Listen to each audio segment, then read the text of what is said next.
My YouTube family. आज जगन्नाथ जी की रथ यात्रा है। जगन्नाथ जी की रथ यात्रा की आप सभी को ढेर सारी शुभकामनाएं। आज हम आपके लिए लेके आए हैं जगन्नाथ भगवान की यात्रा का क्या रहस्य है और यह कब से शुरू हुआ, इसके पीछे की क्या कथा है, आइए जानते हैं। कथा आपको अच्छी लगे तो प्लीज़ लाइक शेयर सब्सक्राइब करिएगा और प्रभु जी की कृपा आप सब पर बनी रहे। और कोई त्रुटि होगी तो कृपया कमेंट बॉक्स के माध्यम से अवगत कराइएगा। जगन्नाथ भगवान की कृपा आप सब पर बनी रहे। पुराणों के अनुसार भगवान जगन्नाथ की बहन ने एक बार नगर देखने के लिए अपनी इच्छा जाहिर की, जिसके बाद जगन्नाथ जी ने और बलभद्र अपनी बहन सुभद्रा के साथ रथ पर बैठकर नगर घूमने गए। जिसके बाद वो मौसी के घर गुचरा भी गए और 7 दिन तक यहाँ रुके। तभी से ये रथ यात्रा निकालने की परंपरा चली आ रही है। ऐसा भी कहा जाता है कि भगवान कृष्ण के मामा कंस उन्हें रथ पर मथुरा बुलाते हैं, जिस पर सवार होकर अपने भाई के साथ मथुरा जाते हैं। तभी से यह रथ यात्रा शुरू हुई।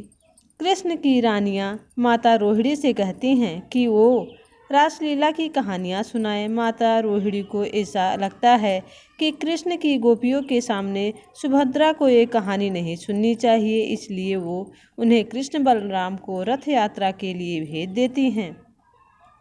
तभी वहाँ नारद जी प्रकट होते हैं और तीनों को एक साथ देखकर प्रसन्न हो जाते हैं और प्रार्थना करते हैं कि हर साल इनके दर्शन साथ में होते रहें।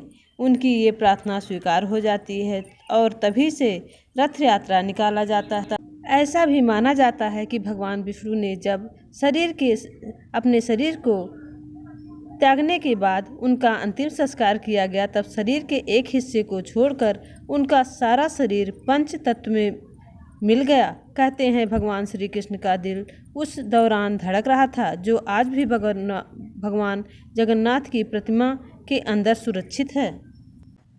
उड़ीसा पुरी में भगवान जगन्नाथ का भव्य मंदिर है और यह 4 धामों में से एक माना जाता है। पुरी के जगन्नाथ मंदिर में जो रथ निकलती है वो 10 दिनों तक चलती है और आषाढ़ शुक्ल पक्ष के 11वें दिन तक भगवान जगन्नाथ की वापसी होती है। तब यात्रा का समापन होता है। यह उड़ीसा की समृद्ध संस्कृति, विरासत और लाखों लोगों की गहरी आस्था का एक शक्तिशाली प्रतीक है। जगन्नाथ रथ यात्रा के केंद्र में 3 देवताओं की प्रतीकात्मक यात्रा है। भगवान जगन्नाथ, उनके बड़े भाई बलभद्र और उनकी बहन सुभद्रा का।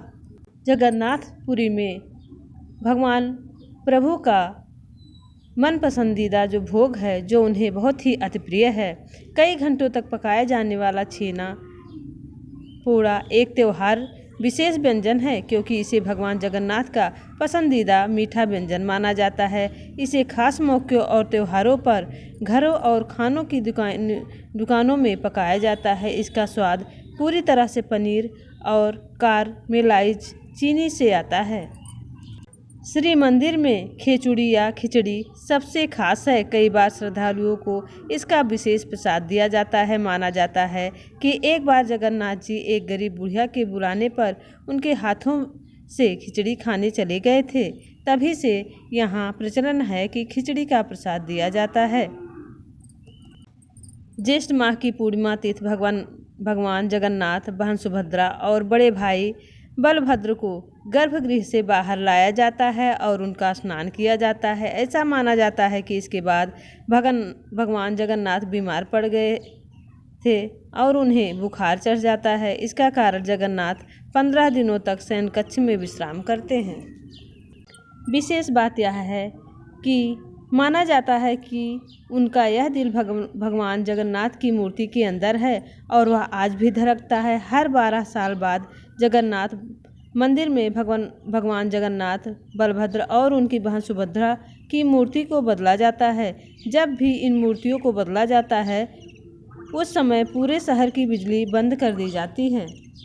कहा जाता है कि मंदिर के ऊपर से कोई पक्षी या हवाई जहाज नहीं उड़ता। इसके अलावा जिस दिशा में हवा चलती है, पूरी मंदिर पर लगा झंडा उस दिशा के ठीक उल्टा फहराता है। कहा जाता है कि गरुड़ पक्षी, जिसे पक्षियों का राजा माना जाता है, वह खुद भगवान की देखरेख करते हैं। ये जानते हैं एक विशेष बात, जगन्नाथपुरी में प्रभु जगन्नाथ जी की मूर्ति अभी तक पूरी क्यों नहीं है या अधूरी है। इसके पीछे कारण है, राजा को लगा कि अब मूर्तियों के बनने का कार्य संपन्न हो चुका है। राजा ने इसी गलतफहमी में दरवाज़ा खोल दिया। दरवाज़ा खोलते ही विश्वकर्मा वहां से गायब हो गए। उनके बाद जगन्नाथ जी, बलभद्र जी और सुभद्रा जी की मूर्तियों को बनाने का कार्य पूरा नहीं हो पाया। तब से ये मूर्तियाँ अधूरी ही हैं। जगन्नाथपुरी में जाकर पूजा करने की विधि कि गंगा जल छिड़के, अंत में कपूर जलाएं, फिर से आरती करें और शंखनाद करके अपनी पूजा समाप्त करें। भगवान जगन्नाथ को सबसे दयालु देवताओं में से एक माना जाता है। वे अपने भक्तों को दर्द नहीं देख सकते और इसलिए वे सबकी इच्छाएं पूरा करते हैं और सब पे अपनी दया करते हैं। भगवान जगन्नाथ की बड़ी आँखें दर्शाती हैं कि वे अपने भक्तों को सब कुछ देखते हैं और उनकी हर ज़रूरत का ध्यान रखते हैं। कुछ लोग मानते हैं कि भगवान जगन्नाथ की बड़ी आँखें ब्रह्मांड की विशालता का प्रतीक हैं। वे भूत, वर्तमान और भविष्य सब कुछ देखते हैं और वे परम अंतर्यामी हैं। प्रश्न यह भी उठता है कि भगवान जगन्नाथ जी के हाथ पैर क्यों नहीं हैं। एक बार यह प्रश्न उठा तो एक आवाज़ आई और उस आवाज़ ने बताया कि भगवान जगन्नाथ अपने हाथों के बिना ईश्वर की सर्वभौतिकता का प्रतीक हैं। वे ऐसे देवता थे जिन्हें आशीर्वाद देने या अपने भक्तों को गले लगाने के लिए हाथों की जरूरत नहीं थी। उनका प्रेम सभी के लिए समर्पित था, चाहे वह किसी भी रूप में हो। जानते हैं भगवान जगन्नाथ की यात्रा का महत्व क्या है, जिसको 12वीं शताब्दी में चोल गंगदेव और अनंग भीमदेव ने करवाया था। मान्यता है कि रथ यात्रा के दर्शन मात्र से 1000 यज्ञों का पुण्य फल मिलता है। साथ ही स्कंद पुराणों में स्पष्ट कहा गया है कि रथ यात्रा में जो व्यक्ति भी जगन्नाथ जी के नाम का कीर्तन करता हुआ कुंडरीचा नगर तक जाता है, वह पुनर्जन्म चक्र से मुक्ति पाता है और प्रभु की कृपा उस पर सदैव बनी रहती है। अगर आपको यह जगन्नाथ जी की कथा और जो भी इससे जुड़ी रहस्य हैं आपको सुनकर अच्छा लगा हो और प्रभु के कुछ पल जो हमने आपको दिए हैं यह आपको स्वीकार हो, तो प्लीज़ मेरे चैनल को लाइक शेयर सब्सक्राइब करिएगा और प्रभु जगन्नाथ जी की कृपा आप सब पर बनी रहे। प्रभु जगन्नाथ जी की यात्रा की आप सभी को ढेर सारी शुभकामनाएं। आप लोग हमेशा हंसते रहें, प्रभु की कृपा आप सब पर बनी रहे। जय जगन्नाथ भगवान की जय हो।